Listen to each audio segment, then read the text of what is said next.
이 말씀을 통해서 우리에게 큰 은혜가 되기를 소망합니다. 13장 1절에 보시면 나의 눈이 이것을 다 보았고 나의 귀가 이것을 듣고 통달하였느니라 하십니다. 자, 이 욥은 지금 이 소발의 이 말뿐만 아니고 지금 일어난 모든 일을 가지고 종합적으로 이제 생각을 좀 정리하기 시작하는 겁니다. 생각을 정리해서 왜 이런 일이 내게 닥쳤는가라는 결론을 조금씩 내리기 시작하는 거죠. 하지만 그가 하나님 앞에서 나의 죄로 말미암아 내가 이런 고난을 당하는 상황은 아닌 것 같다는 것을 알게 되었고, 또 나는 어려움으로 치면 너희들보다 훨씬 어렵다라는 주장을 하기 시작합니다. 너희들보다 어렵지만 하나님 앞에서는 우리는 다 죄인이다라는 거죠. 하나님 앞에서 내가 어떻게 하나님보다 어려울 수가 있느냐? 그러니까 하나님보다 어렵지 못하니까 다 죄인이다라는 거죠. 근데 우리가 사실 이 율법을 온전히 지키면 구원을 얻는다라고 할 때 율법을 온전히 지키는 것은 하나님처럼 되는 것을 얘기하는 겁니다. 근데 그것은 결국 불가능한 일이라는 거죠. 근데 많은 사람들이 하나님처럼 되려고 하는데 너무 집착하는 겁니다. 하나님처럼 되려고 하고 하나님의 그 의에 이르려고 하는 이게 문제라는 거죠.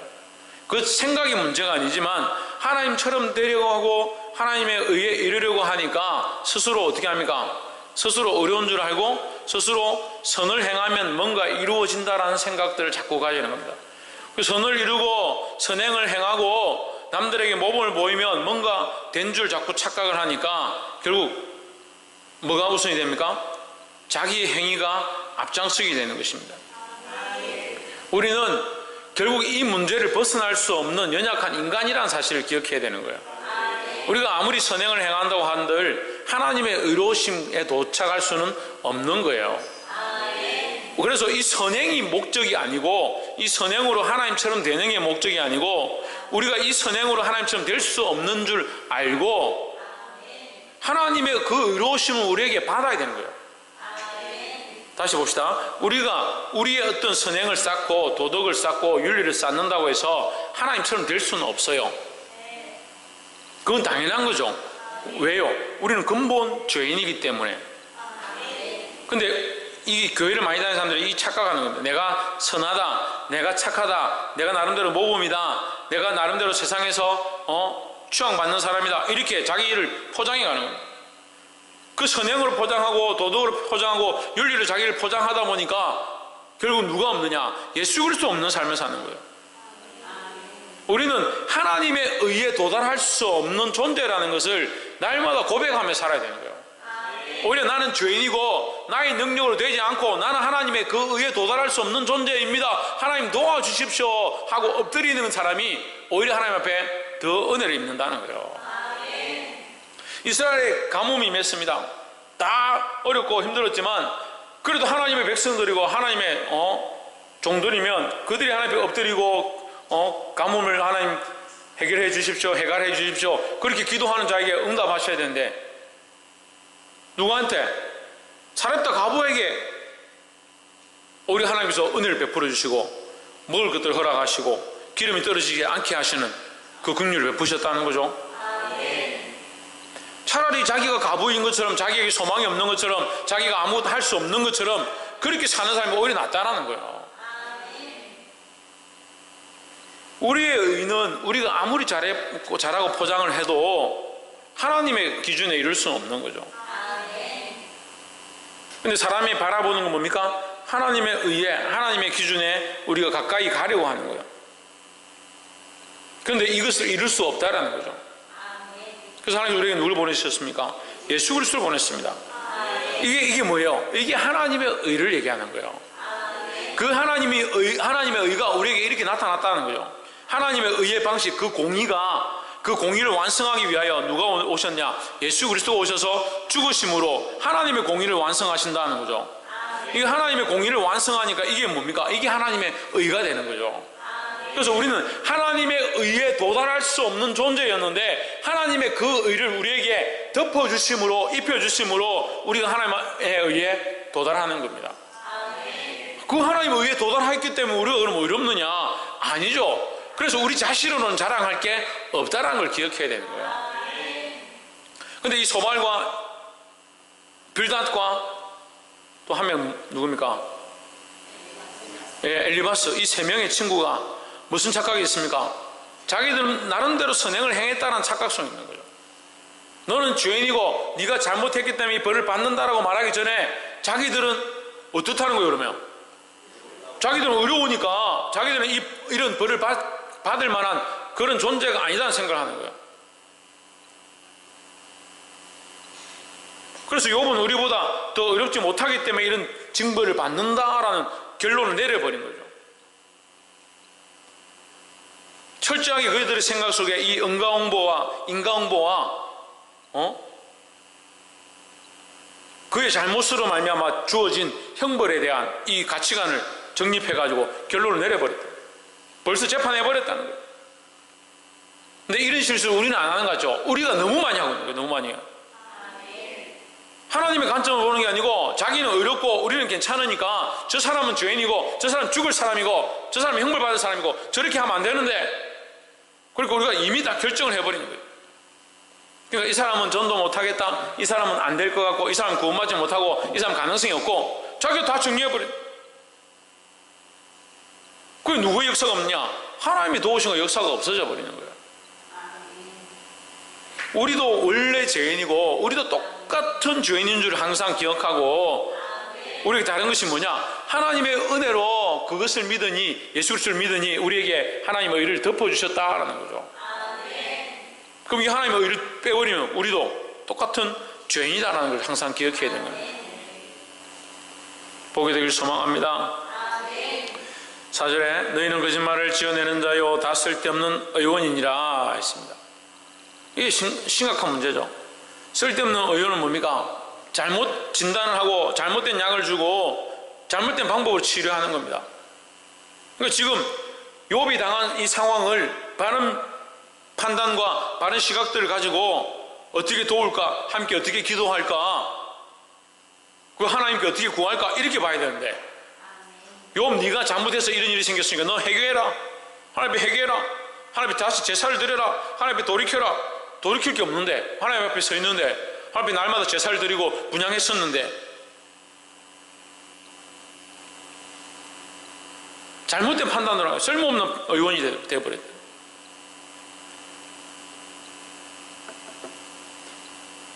그래서 우리가 첫 번째 나누고 싶은 말씀은 똑바로 보아야 한다는 거예요.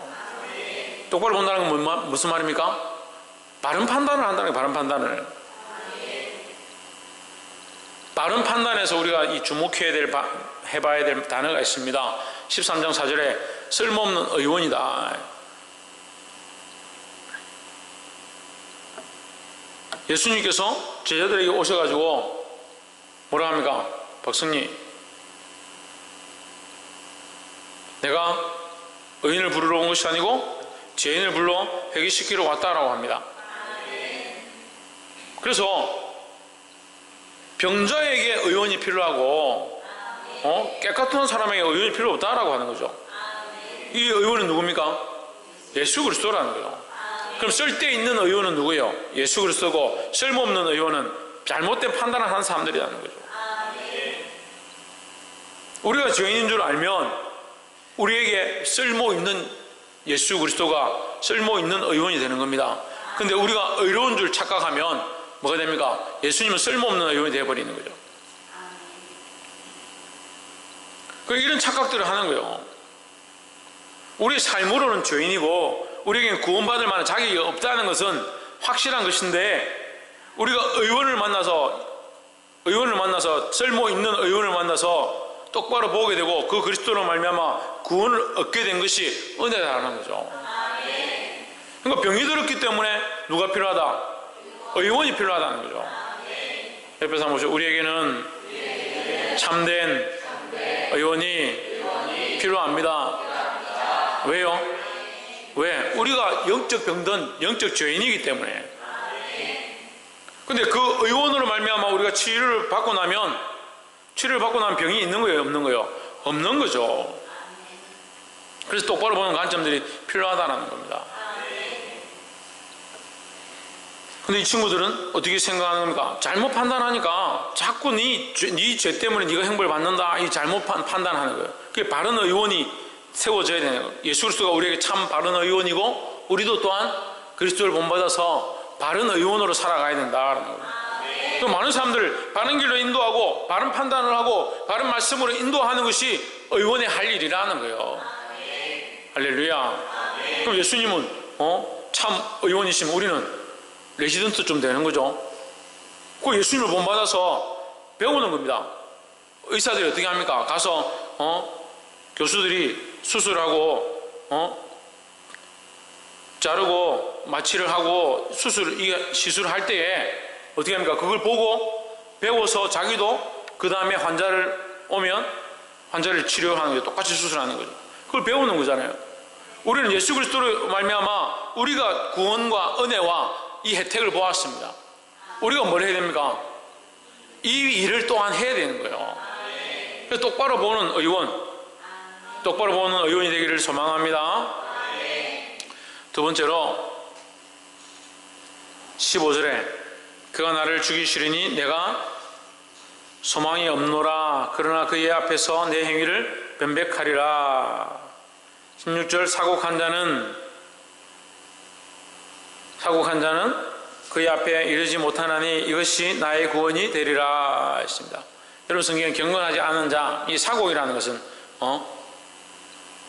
갈라진다. 거짓되다. 경건하지 못하다, 거짓되다 이 말이에요. 거짓되다. 두 마음을 품었다 연결되는 거죠. 겉으로는 깨끗한 척 하는데 경건한 척 하는데 실제로는 경건하지 않다는 거죠. 누구 앞에서? 하나님 앞에서. 그가 누구냐? 하나님 앞에 이르지 못하나니 했습니다. 경건치 못한 자는 겉으로는 경건한 척 하지만 실제로 경건하지 못한 자, 너희와 같은 자 이 말을 하는 거예요. 너희는 지금 큰 소리 치지만 실제로 너희 삶도 마찬가지 아니냐? 너희 삶이 좋지 거룩하지 않지 않느냐? 경건하지 않지 않느냐? 하나님 앞에서 결국 어떻게 된다? 드러난다. 하나님 앞에서. 하나님 앞에 가면 그 앞에 이르지 못한다. 하나님이 원하시는 조건에, 하나님이 원하시는 의로움에 이르지 못한다. 안 된다는 거죠. 너희가 하나님 앞에 같이 섰을 때, 이 16절 말씀 제가 설명하는 거예요. 너희가 하나님 앞에 같이 섰을 때 너희의 겉으로만 경건한 척하고 하나님 앞에 실제로 경건하지 못한 것은 하나님 앞에 이룰 수가 없고 나는 거기서 구원을 얻을 것이다 이 말을 하는 거예요. 그럼 무슨 말입니까? 나는 너희보다 어렵다라는 거죠. 나는 하나님 말씀대로 살려고 몸부림쳤고 나는 하나님 앞에 죄가 없다. 하지만 내가 하나님 앞에서 이 죄로 나의 모습으로 변론할 수는 없을 만큼 나는 연약하다라는 거죠. 근데 저 15절 보면 내가 하나님과 15절 올려보세요. 그가 나를 죽이시리니 내가 희망이 없노라. 그러나 그의 앞에서 내 행위를 아뢰리라. 아뢰겠다. 나는 이렇게 살았다. 아뢰겠다라는 이 말을 하잖아요. 이게 아뢰겠다 이 말을 하는 게 나는 죄가 없다라고 하는 말이 아니라 나는 이런 형벌을 받을 만큼 이런 악한 행위를 한 것이 아닙니다라는 걸, 하나님 왜 나에게 이런 형벌을 허락하셨습니까? 그 말을 할 수 있다는 거죠. 그 말을 하겠다는 것을 이 지금 욥이 표현하는 거예요.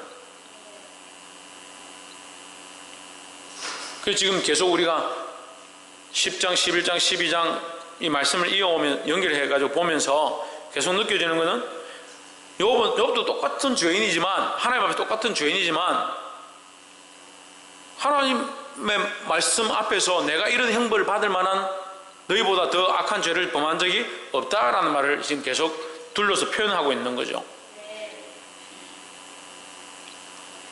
다시 16절 봅시다. 그래서 이 욥의 이 16절 말씀 속에서 어떠한 희망을 보냐면 하나님 앞에 서게 되면 구원이 있을 것이다 라는 거죠. 다시 말하면 이 땅에서는 내가 괴롭고 힘들고 이 환난을 당하는 것을 내가 다 이해할 수 없지만 하나님 앞에 가서는 나는 구원을 오히려 얻게 될 그런 희망이 있다라는 겁니다. 할렐루야. 그러니까 욥은 이 고난과 이 지금 절망적인 상황 가운데도 여전히 하나님 앞에 뭘 가지고 있다? 구원의 희망을 가지고 있다라는 거예요. 그래서 오히려 하나님 앞에 서는 것이 기쁨이다. 근데 죄인들은 어떻게 했습니까? 박성희, 죄인들은 어떻게 했습니까? 박건도, 죄인들은 어떻게 했습니까? 박이사, 죄인들은 어떻겠습니까? 김태형, 죄인들은 어떻겠습니까? 하나님 앞에서 두렵겠죠. 죄인들은 하나님 제대로 안 믿는 사람들은 하나님 앞에 서는 것이 제일 두려운 거예요. 믿지 않는 사람들이 왜 도깨비고 뭐시고 다시 살아나는 거고 이생 전생 뭐 개사고 왜 그럽니까? 두려움, 죽는 게 두려운 거, 죽는 게. 하나님 앞에 서는 게 두렵다니까요. 그러니까 다른 대안들을 자꾸 찾아내는 겁니다. 찾아내는 겁니다. 이런 방법이 있을 것이다. 다시 죽으면 다음 생애가 있을 것이다. 자꾸 대안들을 찾아내는 거예요. 지금 세상에 살고 있는 예수 안 믿는 사람들에게 당신 하나님 앞에 서면 어떻겠습니까? 물어보세요. 다 두려워, 걱정이 돼. 하나님 앞에 안 서면 좋겠네. 하나님 어디 있노? 없다라고 해야 돼요. 우리는 어떻습니까? 하나님 앞에 서면 얼마나 담대하겠습니까? 하나님, 나는 그리스도를 믿습니다. 예수 그리스도의 은혜로 내가 구원을 얻은 줄 확신합니다. 하나님 앞에 서는 게 기쁨이고 그날을 고대하겠죠. 믿음이 없으니까 하나님 앞에 서는 걸 고대하지 못하지. 그러니까 이 욥의 이 믿음이 여기 나오는 거예요. 하나님 앞에 설 것들을 고대하는 거예요. 옆에서 한번 보시죠. 하나님 앞에 서게 될 것을 고대합시다. 하나님 앞에 서게 될 것들을 기대해야 되는 거예요. 저는 그게 소망입니다. 그게 하나님 앞에 서게 될 것들을 기대합니다. 아직도 하나님 앞에 빨리 가서 하나님 앞에 서고 싶습니다. 믿거나 말거나. 나는 이 땅에 누구들 앞에 서는 것보다, 사람들 앞에 서는 것보다 하나님 앞에 서기를 사모하고 있습니다. 여러분도 하나님 앞에 서기를 사모하기를 주의 이름으로 축복합니다. 마지막 세 번째로 23절에 나의 불법과 죄가 얼마나 많으니까 나의 허물과 죄를 내게 알게 하옵소서 했습니다. 자, 지금 이 말들을 잘 이해를 했는데 욥이 나의 죄악이 얼마나 많으니까 나의 허물과 죄를 내게 알게 하옵소서, 이거는요 욥이 죄가 엄청 많다라는 걸 말하는 게 아니에요. 이 반어법이죠.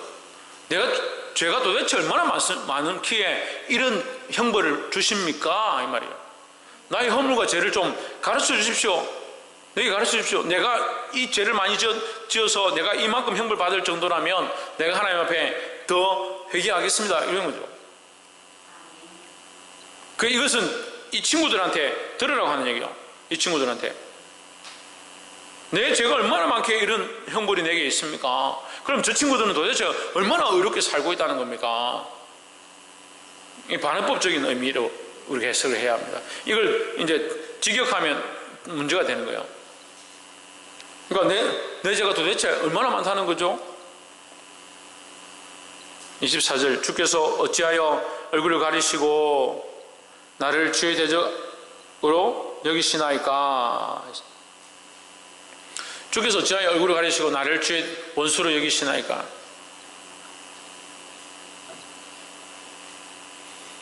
왜 얼굴을 내게 가리시고 내게 말씀하지 않습니까? 주께서 내게 말씀하셨다면 내가 순종했을 건데, 내가 고칠 것이 있었으면 고쳤을 건데 왜 내게 말씀하지 않고 원수로 여기셔서 내게 이런 형벌을 내리십니까? 이렇게 묻는 거죠. 25절, 주께서 어찌하여 날리는 낙엽을 놀래시며 마른 금불을 따르시나이까?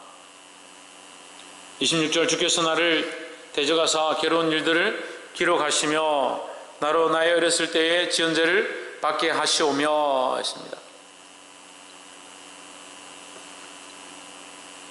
자, 다시 한번 봅시다. 23절부터 나의 죄악이 얼마나 많으니까 나의 허물과 죄를 내게 알게 하옵소서, 이렇게 지금 계속 나갑니다. 근데 지금 계속 반문적인 이 문장들이요, 그냥 딱 보면 지금 제가 여러분 어려워서 지금 여러분에게 쉽게 설명해 주는 거예요. 23절부터 계속 28절까지 왜 이렇게 하십니까? 내 죄가 그렇게 많습니까? 왜 나를 원수로 여기십니까? 왜 나에게 대적하십니까? 지금 계속 묻잖아요, 하나님께. 근데 이게 내가 허물이 그렇게 많습니다, 내가 그렇게 죄가 많습니다, 이 얘기를 하는 게 아니고 지금 묻는 거예요, 하나님께. 이 반문의 의미는 우리가 두 번, 세 번 반문하잖아요. 내가 태연이하고 이렇게 있는데 태연이가 말하는데 내가 태연이 한 대 이렇게 집어갔다. 태연이한테 집어가고 대연이한테 집어갔다. 글자 한 대 차이인데 대연이한테 내가 집어갔다. 그럼 대연이가 왜 때립니까? 네가 말 안 들어 때리지. 왜 때립니까? 말로 하면 되지. 왜 때립니까? 내가 그만큼 잘못했습니까? 내가 그렇게 맞을 짓을 했습니까? 진우 형만 때리고 맨날 내만 때립니까? 도대체 내가 그렇게 맞을 짓을 했습니까? 계속 얘기하는 거예요. 그럼 무슨 말이에요? 무슨 말이에요? 억울하다는 거죠. 억울하다는 거죠. 내가 그만큼 맞을 짓을 하지 않았다 이 말이에요. 계속 반어법을 쓰는 것은 뭡니까? 그렇지 않음을 더 강조하기 위한 뜻이라는 거죠. 그래서 23절부터 28절까지를 해석하는데 이걸 정독으로 해석해버리면, 직역으로 해석해버리면 말이 안 맞는 거예요. 그 욥이 죄가 많아서 나는 죄가 얼마나 많습니까? 나의 허물과 죄를 내게 알게 해주십시오. 이 말이 아니고 내가 도대체 얼마나 죄가 많다는 말입니까? 내 허물과 죄가 얼마나 많은지 제게 좀 가르쳐 주십시오. 제가 그 정도는 아니지 않습니까? 이 얘기요. 쉽게 말하면 제가 그 정도는 아니지 않습니까? 내가 그 정도 죄를 지은 사람 아니지 않습니까? 내가 이 사람들보다 죄를 더 지었습니까? 그런데 왜 저를 원수로 여기십니까? 그런데 왜 저를 대적하십니까? 지금 이 얘기를 하는 거죠.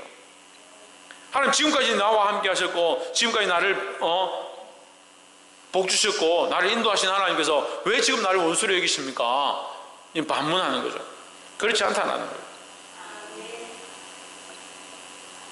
하지만 또한 더 중요한 내용이 있습니다. 결국 누구에게 묻는 겁니까? 하나님께 묻고 있습니다. 친구들은요, 이 친구에게서 답을 찾고 친구에게 말하고 있습니다. 그렇죠? 욥의 친구들은 친구의 상황을 보고 그의 사정을 보고 그가 당한 모습들을 보고 그걸 판단해서 그에게 인과응보를 말하고 네가 이렇게 된 것은 너의 잘못 때문이다라고 결정하고 정죄했지만 욥은 누구에게 말합니까? 하나님께 묻는 거예요. 하나님께.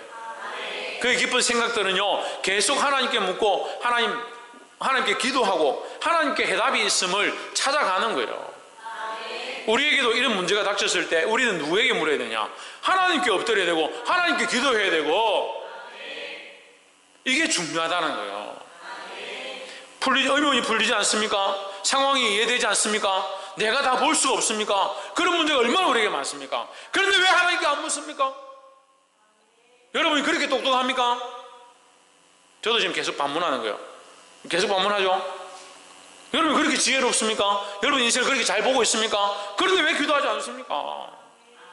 욥은 지금 하나님께 계속 반문하고 있고 반항하는 것처럼 보이지만 하나님 앞에 반항하는 게 아니라 하나님께 계속 물으면서 하나님 앞에 엎드려서 기도하고 하나님 앞에 해답을 구하는 거예요. 우리에게도 이런 모습이 필요하다는 거예요. 다 할 수 없을 때, 다 해결할 수 없을 때, 다 이해되지 않을 때 하나님 앞에 엎드려서 그 하나님의 긍휼을 구하고 하나님이 주실 그 해답들을 구해야 된다는 거예요. 말씀을 맺겠습니다. 사랑하는 성도 여러분, 우리는 똑바른 판단을 하는 의원이 되어야 되겠습니다. 왜요? 예수 그리스도가 바른 판단을 하시고 참 의원이시니까 우리가 그 의원된 예수 그리스도를 본받아 살아야 된다는 거예요. 두 번째는 하나님 앞에서 해야 된다. 하나님 앞에서 행해야 되고 마지막으로 하나님께 물어야 한다. 하나님께 물어야 한다.